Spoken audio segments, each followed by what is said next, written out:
സാറേ ഇപ്പൊ വന്നത് നമ്മുടെ ഫ്ലൈറ്റ് അല്ലേ? അതെ. എല്ലാവരും മര്യാദ.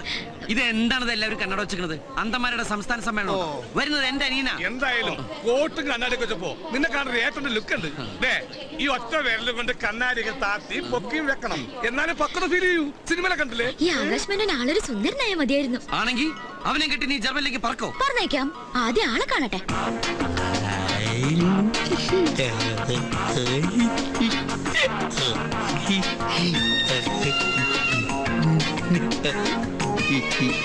Come this way.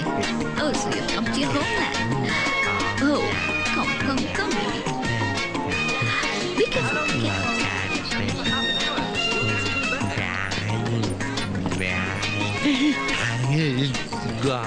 Oh, no, you're not supposed to do that. Come this way. This way. Slowly. Oh, slowly. ഒരു സ്പെഷ്യൽ ഇറക്കുമതിയുണ്ടാ പെണ്ണിന്റെ ഇപ്പുറത്ത് ഇതുപോലത്തെ സാധനങ്ങൾ എന്റെ അനിയനായ ലൈഫ് തീർന്നു. അതിനെയും കൊണ്ട് നടക്കണ ആ ഭാര്യയുടെ ഗതികേട്. അത് ഭാര്യയല്ല, എയറോസ്റ്റസാ. എയറോസ്റ്റസ് എന്താ ഭാര്യയായാലേ? നീ ജൂനിയർ ആർട്ടിസ്റ്റ് ആണെന്ന് പറഞ്ഞു. ഏയ്, നമ്മൾ എന്തിനാ ആവശ്യമില്ലാത്ത ഇറക്കുമതിയെ കുറിച്ച് ചർച്ച ചെയ്യുന്നത്? നമുക്ക് നമ്മുടെ രാജകുമാരൻ ചർച്ച ചെയ്യാം. Don't run. We fall. This way.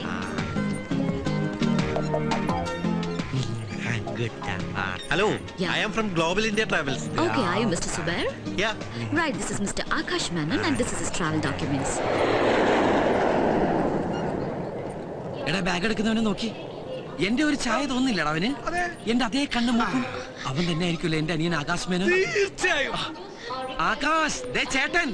കൂട്ടുകാരൻ അവനോട് പറയണ്ട, അവൻ വന്ന ഫ്ലൈറ്റ് തന്നെ തിരിച്ചു പോകും. ആകാശ്, മോന്റെ കുട്ടേട്ടോടെ ഞാൻ ഓരോന്നൊക്കെ ഗ്ലാസും വെച്ച് കണ്ണും കാണാതെ ഇറങ്ങിക്കോളും. അവനല്ലടേ വേൻ. ഞാൻ അപ്പോഴേ പറഞ്ഞില്ലേ അവനല്ല ഇവന്ന്. നീയല്ലേ ഉറപ്പിച്ചു പറഞ്ഞു അവനാണ് ഇവനെന്ന്? എപ്പാ നിന്റെ ഓരോരോ ജൽപ്പനങ്ങളെ പട്ടി. ഓ പന്നി ബൊക്കെ മാലയൊക്കെ കീറിക്കളഞ്ഞ്. Okay, baby. Have a great day. Come on. Okay. Okay. Mr. Anandakuttan, ഓ ഇതാ നിങ്ങളുടെ അനിയൻ ആകാശ് മേനോൻ.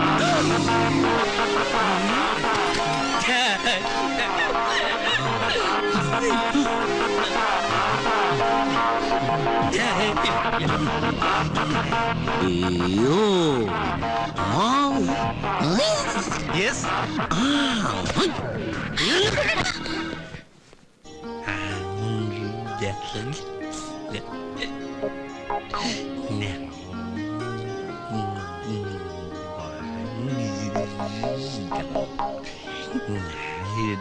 വിട് കുട്ടാ, ഈ കുട്ടി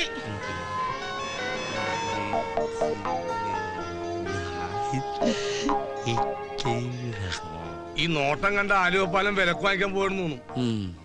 എന്തായാലും ഒരു കാര്യം ഉറപ്പായി, ആകാശ് മേനോൻ എന്നുള്ള പേര് ഇവൻ വളർന്നതിന് ശേഷമായിരിക്കും അമ്മ ഇട്ടത്. അതെന്താ? ഫുൾ ടൈം ആകാശം നോക്കിയിരിക്കണ കണ്ടില്ലേ? ഈ ബുദ്ധിയും വെച്ച് ഭൂമിയിലേക്ക് നോക്കിയിരുന്നിട്ട് ഒരു കാര്യം മനസ്സിലായിട്ടാവും ആകാശത്തിലേക്ക് നോക്കിയിരിക്കണത്. എനിക്കിങ്ങനെ കണ്ടിട്ട് ഒരു പാവായിട്ടാ തോന്നുന്നത്. പാവോ? പണക്കാരെന്ന് പറയടി. ആ ധൈര്യത്തിലാ മുന്നോട്ടുള്ള ഈ കുതിപ്പ്. പാവെന്നൊക്കെ പറഞ്ഞ് മൂഡ് ഓഫ് ആക്കിയണ്ടല്ലോ. ഞാൻ പറഞ്ഞത് ആ പാവന്നല്ല, അതിന്റെ നോട്ടും പാവം കണ്ടിട്ട് പാവം തോന്നുന്നു. തല വല്ല വണ്ടിയും കൊണ്ടുപോകും, അകത്തിട്. അതെ, ഇയാൾക്ക് ഞങ്ങളേക്കൊന്ന് പരിചയപ്പെടണ്ടേ? ഞാൻ നിമ്മി. മമ്മിയല്ല, നിമ്മി. അതെന്താ മമ്മി എന്ന് വിളിക്കണേ? ഈ നിമ്മി എന്ന് പറഞ്ഞ ജർമ്മനിൽ മമ്മി എന്നാണോ അർത്ഥം? പക്ഷെ ഈജിപ്തിൽ മമ്മി എന്ന് വെച്ച ശവം എന്നർത്ഥം. ഇതിൽ ഏതാണോ ഇവന് ഉദ്ദേശിക്കുന്നത്? എന്തായാലും മെനക്കെട്ടാൽ ഇവൻ കാര്യങ്ങൾ പറയും. ഒരു മനസ്സമാധാനത്തിന് നമുക്ക് ചോദിച്ചു നോക്കാം. ആകാശ്, മോനെ ആകാശു, അവിടെ അല്ലേ ഇവിടെ? വലത്തേക്ക് ഓടിക്കേ, വലത്തേക്ക്. റൈറ്റ് ഓടിയിട്ടെ. അങ്ങനെ അങ്ങോട്ട് പോരട്ടെ, അവിടെ ഓടിയിട്ടെ. അത് മോനെ, ഈ ഏട്ടനെ ഒരു കാര്യം ചോദിച്ച മോൻ സത്യം പറയൂ. ട്രൂ. മോന്റെ കയ്യില് ഈ ഗതികെട്ട ഏട്ടന് തരാൻ അമ്മ കാശ് വല്ലതും തന്നെ ഏൽപ്പിച്ചോ? പെട്ടെന്നറിയേ, കാശ്, റുപ്പീസ്. അങ്ങനെ ചോദിച്ചാൽ മനസ്സിലാവില്ല. ജർമ്മനിയിൽ റുപ്പീസ് എന്നാ യൂറോയാ. യൂറോ അമ്മ മോന്റെ കയ്യില് കൊടുത്തു വിട്ടിട്ടുണ്ടോ? ചന്ദ്ര ഉണ്ടെന്ന്. ഇനി ഞാൻ ചോദിക്കട്ടെ? വേണ്ട, നീ എങ്ങാനും ചോദിച്ചിട്ട് ഇല്ലാന്ന് പറഞ്ഞ അതോടെ തീർന്നു എല്ലാം. പെട്ടിയില് യൂറോ ഉണ്ടല്ലോ അല്ലേ? ദേ ഉറപ്പിക്കാണേ. എടാ ഉസ്മാനെ, വണ്ടി ചവിട്ടി വിടറാ. വീട്ടിൽ ചെന്നിട്ട് ഇവന്റെ പെട്ടി വെട്ടിപ്പൊളിക്കേണ്ടതാ. എന്തിനാ വെട്ടിപ്പൊളിക്കുന്നത്? താക്കോട്ട് തുറന്നാ പോരെ. എനിക്ക് അതിനുള്ള ക്ഷമയില്ല. ദൈവമേ, മുഴുവൻ യൂറോ ആയിരിക്കണേ.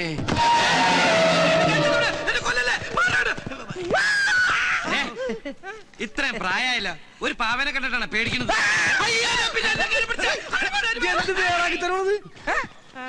യൂറോ നോക്കടാ. അല്ലെങ്കിൽ വേണ്ട, നിങ്ങളുടെ മാറി, എനിക്ക് നിന്നെ വിശ്വാസമില്ല. അതിങ്ങടെ എല്ലാം എന്റെ അനിയന്റെ. നിന്റെ അനിയന് നിന്നോട് സ്നേഹമുണ്ട്. ഇതാ സ്കോച്ച്. അതൊന്നും കോച്ചല്ലേ, ഇത് ക്രീമാ. ക്രിമിക്കൊള്ള മരുന്ന്. കുട്ടേട്ടാ, ഇത് മുഴുവൻ പാവകളാ. എനിക്ക് തോന്നണത് അവൻ ജർമ്മനിലെ തൃശ്ശൂർ പൂരത്തിന് ഈ പാവക്കച്ചറോന്ന് പണിയുന്നതാണ്. അയ്യോ, കരുതാക്കൂടെന്ന് പറയില്ലടാ. എന്റെ ബലമായ സംശയം ഇമാതിരി പാവക്കുട്ടികൾക്ക് അവിടെ പറയുന്ന പേരായിരിക്കും ഈ യൂറോ എന്ന്. അതുകൊണ്ടാണ് നീ യൂറോ ഉണ്ടോ എന്ന് ചോദിച്ചപ്പോൾ അവൻ യാന്ന് പറഞ്ഞത്. കുട്ടേട്ടാ, ഇതുണ്ടോ നല്ല അടിപൊളി പൂമ്പാറ്റകള്. എന്തേനു എന്നെ കൊണ്ടേ പറപ്പിച്ച് കളിക്ക്. സരസ്വന്റെ കയറ് പെരുമാലയ്ക്ക് വരാം, അവൾക്കും കൊണ്ടേ കൊടുക്കും കുറച്ച് പൂമ്പാറ്റകളെ. അതോടെ അവളുടെ പ്രശ്നം തരുകയും അവളും പറപ്പിച്ച് കളിക്കട്ടെ. മനുഷ്യരുടെ ഭ്രാന്ത് പിടിച്ചിരിക്കുമ്പോഴോ അവിടെ പൂമ്പാറ്റകള്. എന്നോട് ദേഷ്യപ്പെട്ടിട്ട് ഞാൻ എന്നാ പിന്നെ ഞാൻ ഇവനോട് ദേഷ്യപ്പെടാം. നീ സമനില തെറ്റി നിന്റെ അനിയനെ പോലെ ആവരുത്. എനിക്ക് സമനില തെറ്റും. യൂറോ കിട്ടിയില്ലെങ്കിൽ യൂറോ.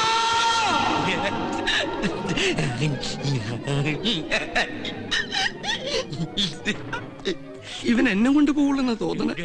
അവൻ ഇങ്ങനെ നോക്കി നിൽക്കുമ്പോ നിനക്ക് വല്ലതും തോന്നുന്നുണ്ടോ? നീ എന്താ ഉദ്ദേശിച്ചത്?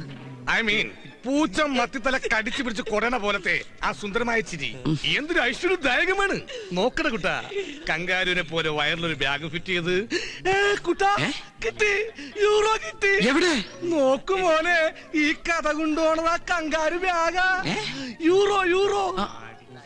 ഇങ്ങനെ ഒരുത്തനെ ബുദ്ധിയുള്ളവർ പറഞ്ഞു വിടുമ്പോൾ യൂറോ പെട്ടിയിലാക്കി കെട്ടുകളിലാക്കി കൊടുത്തു വിടില്ല. ഒന്നുകിൽ 1000 യൂറോകളാക്കി, അതാവില്ല, ഒരു ഡ്രാഫ്റ്റ് എടുത്ത് ആ ബാഗിൽ വെച്ച് കൊടുത്തു വിട്ട് കാണും. അങ്ങനെയാണ് സാധാരണയായി ജർമ്മനിയിലും പരിസര പ്രദേശങ്ങളിലും കണ്ടുവരുന്നൊരു ബുദ്ധി. അല്ല, ബാഗ് അവന്റെ കയ്യിലല്ലേ, അവൻ തരൂ? നിന്റെ ഈ ആക്രാന്തത്തിന് തല്ലിപ്പൊളി ഇന്ത്യൻ ഭാഷ ചോദിച്ചാൽ തരില്ല. That's Germans. എന്റെ സ്നേഹത്തിന്റെ ജർമ്മൻ ഭാഷയിൽ ചോദിച്ചാ അവൻ തരും. അത് തരാൻ പറ്റില്ല. അതുകൊണ്ട് നീ ആദ്യം TUF എന്നാലേ അവൻ ഓഫാകൂ. ഡയലോഗ് കേട്ട് കഥ പോയി TUF ഇടും.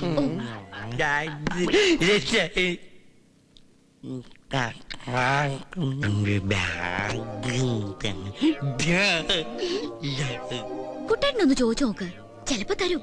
എന്തായാലും ഏട്ടനല്ലേ. അത് ശരിയാ, രക്തം രക്തത്തെ തിരിച്ചറിയുന്ന. എന്തേനു രക്തത്തെ തിരിച്ചറിയും. അങ്ങനെ തിരിച്ചറിഞ്ഞോണ്ടാണല്ലോ എയർപോർട്ടിൽ വെച്ച് എന്നെ കണ്ട ഉടനെ ഹലോ മൈ ഡിയർ ബ്രദർ എന്ന് പറഞ്ഞ് ഓടി വന്നിട്ട് അമ്മയുടെ സമ്പാദ്യമായി ഏട്ടന് വേണ്ടി കരുതി വെച്ച 1,00,000 യൂറോ ദാ പിടി എന്ന് പറഞ്ഞ് എന്റെ കൈ തരികയും അതിൽ നിന്നൊരു 500 യൂറോ എടുത്ത് ഞാൻ ഈ പോക്കലിട്ട് തരികയും ചെയ്ത് മറന്നുപോയ കോമഡി കളവാ.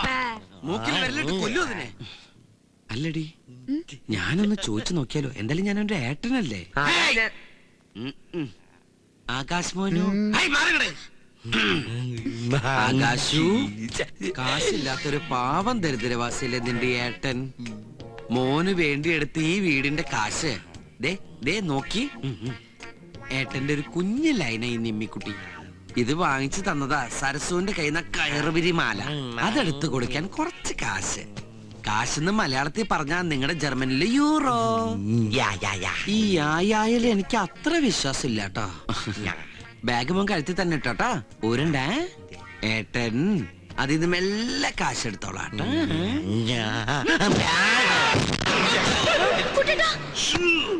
ഒരു കാര്യം ഉറപ്പായി, യൂറോ അതിനകത്ത് തന്നെ ഉണ്ട്.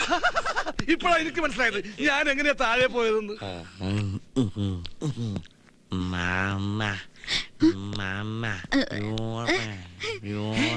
എടി, അവൻ നിന്റെ കയ്യില് യൂറോ തരാന്ന്. വാങ്ങിക്ക്. യൂറോ അല്ല, യൂറിൻ. മൂത്രം ഒഴിക്കാൻ നിന്നെ കൂട്ടിന് വിളിക്കുന്നതാ. ചെല്ലി ചെന്നോ ഇപ്പോഴേക്ക് ഇളക്കടാവല്ലേ. എന്നെക്കാളും 4 വയസ്സ് കുറവേ ഉള്ളൂ. ശാരീരിക വളർച്ചയുള്ളവനാ, എല്ലാം കൃത്യമായിട്ടുണ്ടാവും. നോക്കിയ മോനു, ഏട്ടൻ മോനോട് പറഞ്ഞില്ല ഇത് ഏട്ടന്റെ ലൈനാണ്. മോന് ഞാൻ വേറെ ഒപ്പിച്ചു തരട്ടാ. നിനക്കൊരു പെങ്ങളില്ലടാ. മോൻ ഈ പിടി വിട്ടിട്ട് ആ ഉണക്ക കമ്പയിലേക്കാണ് പിടിച്ചോട്ടാ. വാ പൊളിച്ചത് കണ്ട കൂട്ടെ മൂത്രം ഒഴിപ്പിക്കണോ? താൻ ഒഴിക്കണ്ട, അവൻ ഒഴിച്ചോളൂ. സൂക്ഷിച്ചൊക്കെ കൊണ്ടുപോകും. ഒറ്റയ്ക്ക് പോയി മൂത്രം ഒഴിക്കണ പട്ടി. ഇപ്പൊ അവന് നിന്നെ ശരിക്കും മനസ്സിലായി. ണ്ടല്ലോ. ഏത് നേരത്താണ് ഈശ്വരൻ ജർമ്മനിയിൽ നിന്ന് കുറ്റം പറിച്ച് പോരാൻ തോന്നിയത്? ഈ സാധനത്തിന് എത്ര നാളാന്ന് വെച്ചാൽ നമ്മൾ തീറ്റിപ്പോ മാറ്റം കട രണ്ടിന്റെ ഫേസ് ഒരേപോലെ ഇരിക്കണ്. ഇനി ഞാൻ ഇവിടെ നിന്നാ ശരിയാവില്ല. എനിക്ക് വീട്ടിൽ ആ പോയി നീങ്കിലും പണിയുണ്ട്. പോയി രക്ഷപ്പെട്. ഫുഡ് വേണമെന്നാ പറയുന്നേ. ഓ വയറ്റിന്ന് കുറച്ച് ഒഴിച്ചറിഞ്ഞപ്പോ വയറ് തിരിച്ച് ഫില്ല് ചെയ്യാനുള്ള ചെക്കൻ്റെ ഒരു ആക്രാന്ത ഞണ്ണാമല്ല ഇരിപ്പുണ്ടോ അവിടെ? മേശ കസേര കട്ടിന് തുടങ്ങി യൂറോപ്യൻ ക്ലോസറ്റ് വരെ ഉണ്ട്. അതൊക്കെ മതിയാവോ ജർമ്മൻ ഷെപ്പേറിന്? ആ പൈസ പൈസന്ന് ഫുഡ് അടിക്കാനാ കൊടുക്കടാ. ഇനി അതിനും കാശ് ഞാൻ ഉണ്ടാക്കണം. പിന്നെ ഞാൻ ഉണ്ടാക്കണോ? നിന്റെ അനിയൻ നിന്നെടാ പിച്ചക്കാരെ തിരിച്ചറിയാനുള്ള ബുദ്ധിയൊക്കെ ഉണ്ടാവന്.